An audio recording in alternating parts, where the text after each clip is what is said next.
Cycle ਦੇਖਣ ਨੂੰ ਇੱਕ ਬੜੀ ਹੀ ਸਧਾਰਨ ਜਿਹੀ ਮਸ਼ੀਨ ਲੱਗਦੀ ਹੈ ਨਾ? ਪਰ ਇਸ ਦੀ ਸਧਾਰਨ ਦਿੱਖ ਦੇ ਪਿੱਛੇ ਇੱਕ ਬਹੁਤ ਹੀ ਹੈਰਾਨ ਕਰਨ ਵਾਲੀ ਕਹਾਣੀ ਛੁਪੀ ਹੋਈ ਹੈ। ਇੱਕ ਐਸੀ ਕਹਾਣੀ ਜਿਸ ਵਿੱਚ ਜਵਾਲਾਮੁਖੀ ਨੇ, ਸਮਾਜਿਕ ਬਦਲਾਅ ਨੇ ਅਤੇ ਕੁਝ ਕਮਾਲ ਦੀਆਂ ਕਾਢਾਂ ਨੇ ਸਭ ਕੁਝ ਬਦਲ ਕੇ ਰੱਖ ਦਿੱਤਾ। ਆਓ ਅੱਜ ਇਸ ਸਫ਼ਰ ਤੇ ਚੱਲੀਏ ਤੇ ਜਾਣੀਏ ਕਿ ਕਿਵੇਂ ਇਹਨਾਂ ਦੋ ਪਹੀਆਂ ਨੇ ਸਾਡੀ ਦੁਨੀਆ ਨੂੰ ਹਮੇਸ਼ਾ ਲਈ ਇੱਕ ਨਵੀਂ ਦਿਸ਼ਾ ਦਿੱਤੀ। ਤਾਂ ਸਭ ਤੋਂ ਪਹਿਲਾ ਸਵਾਲ ਇਹੀ ਉੱਠਦਾ ਹੈ, ਇੱਕ ਜਵਾਲਾਮੁਖੀ ਫਟਣ ਦਾ ਭਲਾ ਇੱਕ ਸਾਈਕਲ ਨਾਲ ਕੀ ਸੰਬੰਧ ਹੋ ਸਕਦਾ ਹੈ? ਸੁਣਨ ਨੂੰ ਬਹੁਤ ਅਜੀਬ ਲੱਗਦਾ ਹੈ, ਪਰ ਯਕੀਨ ਮੰਨੋ, ਸਾਈਕਲ ਦੇ ਜਨਮ ਦੀ ਕਹਾਣੀ ਦੀ ਸ਼ੁਰੂਆਤ ਬਿਲਕੁਲ ਇਸੇ ਅਜੀਬ ਜਿਹੇ ਸੰਬੰਧ ਤੋਂ ਹੁੰਦੀ ਹੈ।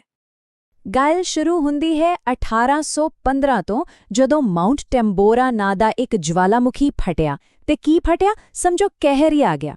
ਉਸ ਦੀ ਸਵਾਹ ਨੇ ਆਸਮਾਨ 'ਚ ਸੂਰਜ ਨੂੰ ਹੀ ਢੱਕ ਲਿਆ ਤੇ ਅਗਲਾ ਸਾਲ 1816 ਬਿਨਾਂ ਗਰਮੀਆਂ ਦਾ ਸਾਲ ਕਰਕੇ ਜਾਣਿਆ ਗਿਆ।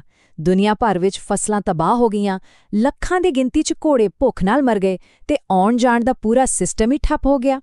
ਇਸੇ ਸੰਕਟ ਵਿੱਚੋਂ ਇੱਕ ਨਵੀਂ ਲੋੜ ਨੇ ਜਨਮ ਲਿਆ, ਕੋਈ ਐਸਾ ਵਾਹਨ ਜੋ ਜਾਨਵਰਾਂ ਤੋਂ ਬਿਨਾਂ ਚੱਲ ਸਕੇ।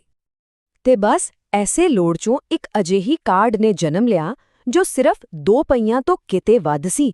ਇਹ ਕਹਾਣੀ ਹੈ ਇੱਕ ਸਧਾਰਨ ਜਿਹੀ ਮਸ਼ੀਨ ਦੀ, ਜਿਸ ਦਾ ਇਤਿਹਾਸ ਬਹੁਤ ਹੀ ਕ੍ਰਾਂਤੀਕਾਰੀ ਰਿਹਾ ਹੈ।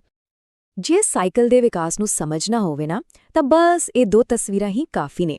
ਇੱਕ ਪਾਸੇ ਹੈ 1880 ਵਾਲਾ ਅਜੀਬ ਜਿਹਾ ਖਤਰਨਾਕ ਪੈਨੀ ਫਾਰਥਿੰਗ, ਤੇ ਦੂਜੇ ਪਾਸੇ ਸਿਰਫ ਕੁਝ ਸਾਲਾਂ ਬਾਅਦ ਹੀ ਆ ਗਿਆ ਸੇਫਟੀ ਸਾਈਕਲ, ਜੋ ਦੇਖਣ 'ਚ ਬਿਲਕੁਲ ਅੱਜ ਦੇ ਸਾਈਕਲ ਵਰਗਾ ਲੱਗਦਾ ਹੈ। ਇਹ ਸਿਰਫ ਡਿਜ਼ਾਈਨ ਦਾ ਬਦਲਾਅ ਨਹੀਂ ਸੀ, ਇੱਕ ਇਨਕਲਾਬ ਸੀ ਜਿਸਨੇ ਸਾਈਕਲਿੰਗ ਨੂੰ ਕੁਝ ਗਿਣੇ-ਚੁਣੇ ਲੋਕਾਂ ਦੇ ਸ਼ੌਕ ਤੋਂ ਹਰ ਕਿਸੇ ਦੀ ਪਹੁੰਚ ਵਿੱਚ ਲਿਆ ਦਿੱਤਾ। ਆਓ ਹੁਣ ਚੱਲਦੇ ਹਾਂ ਸਾਈਕਲ ਦੇ ਸ਼ੁਰੂਆਤੀ ਸਫ਼ਰ ਤੇ। ਇਹ ਦੌਰ ਹਫੜਾ-ਦਫੜੀ, ਖਤਰਿਆਂ ਤੇ ਨਾਲ ਹੀ ਨਵੀਂ-ਨਵੀਂ ਕਾਢਾਂ ਨਾਲ ਭਰਿਆ ਹੋਇਆ ਸੀ, ਜਦੋਂ ਲੋਕ ਇੱਕ ਸਹੀ ਡਿਜ਼ਾਈਨ ਦੀ ਭਾਲ ਕਰ ਰਹੇ ਸੀ। ਸਫ਼ਰ ਸ਼ੁਰੂ ਹੋਇਆ 1817 ਵਿੱਚ ਕਾਰਲ ਵੌਨ ਡਰਾਈਸ ਦੀ ਰਨਿੰਗ ਮਸ਼ੀਨ ਨਾਲ। ਇਹ ਬਸ ਇੱਕ ਫਰੇਮ ਸੀ ਜਿਸ ਨੂੰ ਪੈਰਾਂ ਨਾਲ ਤੱਕ ਕੇ ਚਲਾਉਂਦੇ ਸੀ। ਪਰ ਵੇਖੋ, ਕੁਝ ਹੀ ਦਹਾਕਿਆਂ ਵਿੱਚ 1868 ਤੱਕ ਪੈਰਿਸ ਵਿੱਚ ਪਹਿਲੀ ਸਾਈਕਲ ਦੌੜ ਵੀ ਹੋ ਗਈ। ਫਿਰ 1870 ਦੇ ਦਹਾਕੇ 'ਚ ਆਇਆ ਪੈਨੀ ਫਾਰਥਿੰਗ, ਜਿਸ ਨੂੰ ਪਹਿਲੀ ਵਾਰ ਬਾਈਸਿਕਲ ਕਿਹਾ ਗਿਆ। ਤੇ ਇਹ ਸ਼ੌਕ ਇੰਨੀ ਤੇਜ਼ੀ ਨਾਲ ਵਧਿਆ ਕਿ 1880 ਤੱਕ ਤਾਂ ਅਮਰੀਕਾ ਵਿੱਚ ਲੀਗ ਆਫ ਅਮਰੀਕਨ ਵੀਲਮੈਨ ਵਰਗੀਆਂ ਸੰਸਥਾਵਾਂ ਵੀ ਬਣ ਗਈਆਂ ਸੀ। ਤਾਂ ਸਵਾਲ ਇਹ ਹੈ ਕਿ ਇਹ ਪੈਨੀ ਫਾਰਥਿੰਗ ਚੱਲਦਾ ਕਿਵੇਂ ਸੀ? ਦੇਖੋ, ਇਸ ਦਾ ਡਿਜ਼ਾਈਨ ਸਾਰਾ ਦਾ ਸਾਰਾ ਸਪੀਡ ਤੇ ਕੇਂਦਰਿਤ ਸੀ। ਜਿੰਨਾ ਵੱਡਾ ਅਗਲਾ ਪਹੀਆ, ਇੱਕ ਪੈਡਲ ਘੁਮਾਉਣ ਤੇ ਉਨੀ ਹੀ ਜ਼ਿਆਦਾ ਦੂਰੀ ਤੈਅ ਹੁੰਦੀ ਸੀ। ਪਰ ਇਸ ਦੀ ਕੀਮਤ ਸੁਰੱਖਿਆ ਨਾਲ ਚੁਕਾਉਣੀ ਪੈਂਦੀ ਸੀ। ਇੰਨੀ ਉਚਾਈ ਤੋਂ ਡਿੱਗਣ ਦਾ ਮਤਲਬ ਸੀ ਇੱਕ ਗੰਭੀਰ ਹਾਦਸਾ। ਇਸੇ ਕਰਕੇ ਇਹ ਸਿਰਫ ਕੁਝ ਬਹੁਤ ਹੀ ਹਿੰਮਤੀ ਲੋਕਾਂ ਦੀ ਸਵਾਰੀ ਬਣ ਕੇ ਰਹਿ ਗਿਆ। ਤੇ ਫਿਰ ਇਤਿਹਾਸ ਵਿੱਚ ਇੱਕ ਐਸਾ ਮੋੜ ਆਇਆ ਜਿਸ ਨੇ ਸਭ ਕੁਝ ਬਦਲ ਦਿੱਤਾ। ਇੱਕ ਐਸੀ ਕਾਢ ਜਿਸ ਨੇ ਸਾਈਕਲਿੰਗ ਨੂੰ ਕੁਝ ਹਿੰਮਤੀ ਲੋਕਾਂ ਦੀ ਖੇਡ ਤੋਂ ਬਦਲ ਕੇ ਹਰ ਕਿਸੇ ਲਈ ਇੱਕ ਸ਼ੌਕ ਬਣਾ ਦਿੱਤਾ। ਇਹ ਕਮਾਲ ਕੀਤਾ ਜੌਨ ਕੈਂਪ ਸਟਾਰਲੀ ਨੇ 1885 ਵਿੱਚ ਆਪਣੇ ਰੋਵਰ ਸੇਫਟੀ ਸਾਈਕਲ ਨਾਲ। ਇਸਨੇ ਸੱਚੀ ਸਭ ਕੁਝ ਬਦਲ ਦਿੱਤਾ।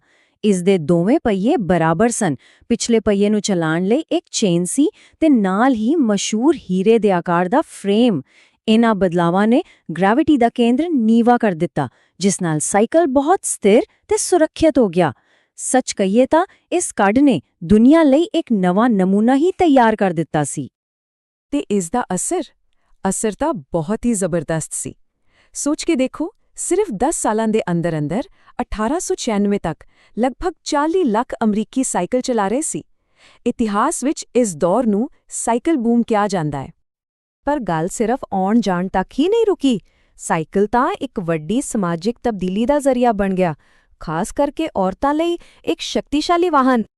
ਜਿਵੇਂ ਕਿ ਮਸ਼ਹੂਰ ਮਹਿਲਾ ਅਧਿਕਾਰ ਕਾਰਕੁਨ ਸੂਜ਼ਨ ਬੀ ਐਂਥਨੀ ਨੇ ਕਿਹਾ ਸੀ ਕਿ ਸਾਈਕਲ ਨੇ ਔਰਤਾਂ ਨੂੰ ਆਜ਼ਾਦ ਕਰਨ ਲਈ ਦੁਨੀਆ ਦੀ ਕਿਸੇ ਵੀ ਹੋਰ ਚੀਜ਼ ਤੋਂ ਵੱਧ ਕੰਮ ਕੀਤਾ ਹੈ। ਇਸ ਨੇ ਔਰਤਾਂ ਨੂੰ ਆਜ਼ਾਦੀ ਅਤੇ ਆਤਮ-ਨਿਰਭਰਤਾ ਦਾ ਅਹਿਸਾਸ ਕਰਵਾਇਆ। ਗੱਲ ਸਿਰਫ ਇੱਕ ਥਾਂ ਤੋਂ ਦੂਜੀ ਥਾਂ ਜਾਣ ਦੀ ਨਹੀਂ ਸੀ, ਬਲਕਿ ਸਮਾਜ ਵਿੱਚ ਆਜ਼ਾਦੀ ਨਾਲ ਘੁੰਮਣ ਦੀ ਸੀ।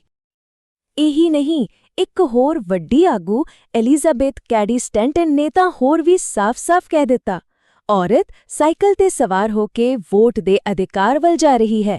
ਇਹ ਰਾਜਨੀਤਿਕ ਬਦਲਾਵ ਦਾ ਇੱਕ ਵੱਡਾ ਪ੍ਰਤੀਕ ਬਣ ਗਿਆ, ਜਿਸ ਨੇ ਔਰਤਾਂ ਨੂੰ ਬਿਨਾਂ ਕਿਸੇ ਨਿਗਰਾਨੀ ਦੇ ਯਾਤਰਾ ਕਰਨ ਤੇ ਇਕੱਠੇ ਹੋਣ ਦਾ ਮੌਕਾ ਦਿੱਤਾ। ਤੇ ਫ੍ਰਾਂਸਿਸ ਈ ਵਿਲਾਰਡ ਦੀ ਇਹ ਗੱਲ ਤਾਂ ਦਿਲ ਨੂੰ ਛੂ ਜਾਂਦੀ ਹੈ।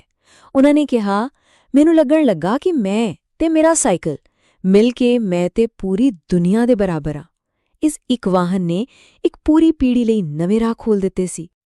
ਤਾਂ ਕੁੱਲ ਮਿਲਾ ਕੇ ਗੱਲ ਇਹ ਹੈ ਕਿ ਸਾਈਕਲ ਨੇ ਉਸ ਵੇਲੇ ਦੇ ਸਮਾਜ ਦੇ ਕਾਇਦਿਆਂ ਕਾਨੂੰਨਾਂ ਨੂੰ ਸਿੱਧੀ ਟੱਕਰ ਦਿੱਤੀ।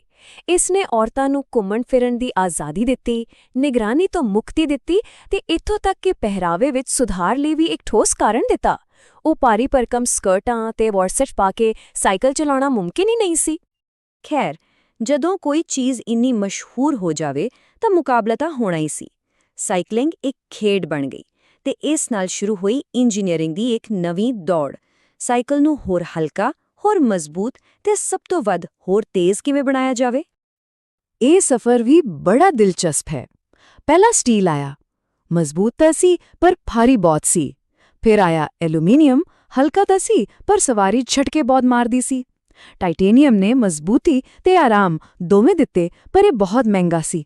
ਤੇ ਅਖੀਰ ਵਿੱਚ ਕਾਰਬਨ ਫਾਈਬਰ ਨੇ ਆ ਕੇ ਸਭ ਕੁਝ ਬਦਲ ਦਿੱਤਾ, ਜਿਸ ਨਾਲ ਬਹੁਤ ਹਲਕੇ ਅਤੇ ਮਨਮਰਜ਼ੀ ਦੇ ਐਰੋਡਾਇਨਾਮਿਕ ਫਰੇਮ ਬਣਾਉਣੇ ਸੰਭਵ ਹੋ ਗਏ। ਪਰ ਇੱਥੇ ਕਹਾਣੀ 'ਚ ਇੱਕ ਮੋੜ ਆਇਆ। ਜਿਵੇਂ-ਜਿਵੇਂ ਸਾਈਕਲ ਹਲਕੇ ਹੁੰਦੇ ਗਏ, ਇੰਜੀਨੀਅਰਾਂ ਨੂੰ ਇੱਕ ਹੈਰਾਨ ਕਰਨ ਵਾਲੀ ਗੱਲ ਪਤਾ ਲੱਗੀ। ਅਸਲੀ ਦੁਸ਼ਮਣ ਭਾਰ ਨਹੀਂ, ਬਲਕਿ ਹਵਾ ਹੈ। ਇੱਕ ਸਾਈਕਲ ਸਵਾਰ ਨੂੰ ਰੋਕਣ ਵਾਲੀ 90% ਤਾਕਤ ਸਿਰਫ ਹਵਾ ਦੇ ਦਬਾਅ ਯਾਨੀ ਐਰੋਡਾਇਨਾਮਿਕ ਡਰੈਗ ਤੋਂ ਆਉਂਦੀ ਹੈ। ਤੇ ਬਸ, ਇਸ ਇੱਕ ਗੱਲ ਨੇ ਰੇਸਿੰਗ ਦਾ ਪੂਰਾ ਨਕਸ਼ਾ ਹੀ ਬਦਲ ਦਿੱਤਾ।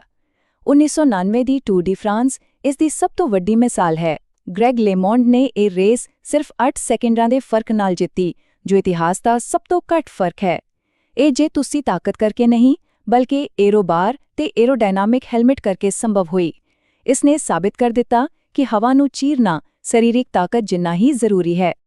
ਪਰ ਸਾਈਕਲ ਦੀ ਵਿਰਾਸਤ, ਉਸ ਦੀ ਕਹਾਣੀ ਸਿਰਫ ਸੜਕਾਂ ਤੱਕ ਹੀ ਨਹੀਂ ਰੁਕੀ। ਇਹ ਕਹਾਣੀ ਤਾਂ ਅਸਮਾਨ ਤੱਕ ਪਹੁੰਚ ਗਈ। ਸੱਚੀ, ਉਹ ਜਿਹੜਾ ਨਵੀਆਂ ਚੀਜ਼ਾਂ ਬਣਾਉਣ ਦਾ, ਨਵੀਆਂ ਕਾਢਾਂ ਕੱਢਣ ਦਾ ਜਨੂਨ ਸਾਈਕਲ ਦੀ ਦੁਕਾਨ ਤੋਂ ਸ਼ੁਰੂ ਹੋਇਆ ਸੀ ਨਾ, ਉਹ ਉੱਥੇ ਰੁਕਿਆ ਨਹੀਂ। ਇਹ ਗੱਲ ਸ਼ਾਇਦ ਬਹੁਤਿਆਂ ਨੂੰ ਨਾ ਪਤਾ ਹੋਵੇ, ਪਰ ਜਿਨ੍ਹਾਂ ਨੇ ਹਵਾਈ ਜਹਾਜ਼ ਦੀ ਖੋਜ ਕੀਤੀ, ਵਿਲਬਰ ਤੇ ਔਰਵਿਲ ਰਾਈਟ, ਉਹ ਸਾਈਕਲ ਮਕੈਨਿਕ ਸੀ। ਉਨ੍ਹਾਂ ਨੇ ਆਪਣੀ ਸਾਈਕਲ ਦੀ ਦੁਕਾਨ ਵਿੱਚ ਸਿੱਖੇ ਸੰਤੁਲਨ, ਮਕੈਨਿਕਸ ਤੇ ਸਮੱਗਰੀ ਦੇ ਗਿਆਨ ਦੀ ਵਰਤੋਂ ਕਰਕੇ ਹੀ ਹਵਾ ਵਿੱਚ ਉੜਨ ਦੀ ਸਮੱਸਿਆ ਨੂੰ ਹੱਲ ਕੀਤਾ। ਇੱਥੋਂ ਤੱਕ ਕਿ ਪਹਿਲੇ ਹਵਾਈ ਜਹਾਜ਼ ਦਾ ਇੰਜਨ ਵੀ ਉਨ੍ਹਾਂ ਦੀ ਦੁਕਾਨ ਦੇ ਇੱਕ ਮਸ਼ੀਨਿਸਟ ਨੇ ਹੀ ਬਣਾਇਆ ਸੀ। ਯਾਨੀ ਹਵਾਈ ਜਹਾਜ਼ ਦੀ ਜੜ ਸਿੱਧੀ ਸਾਈਕਲ ਦੀ ਦੁਕਾਨ ਤੋਂ ਆਉਂਦੀ ਹੈ। ਤਾਂ ਆਪਾਂ ਦੇਖਿਆ ਕਿ ਕਿਵੇਂ ਇੱਕ ਸਧਾਰਨ ਜੀ ਮਸ਼ੀਨ ਨੇ ਦੁਨੀਆ ਬਦਲ ਦਿੱਤੀ, ਆਉਣ ਜਾਣ ਦੇ ਤਰੀਕੇ ਬਦਲੇ, ਸਮਾਜ ਨੂੰ ਨਵੀਂ ਸੋਚ ਦਿੱਤੀ ਤੇ ਇੱਥੋਂ ਤੱਕ ਕਿ ਸਾਨੂੰ ਅਸਮਾਨ ਵਿੱਚ ਉੱਡਣਾ ਵੀ ਸਿਖਾ ਦਿੱਤਾ।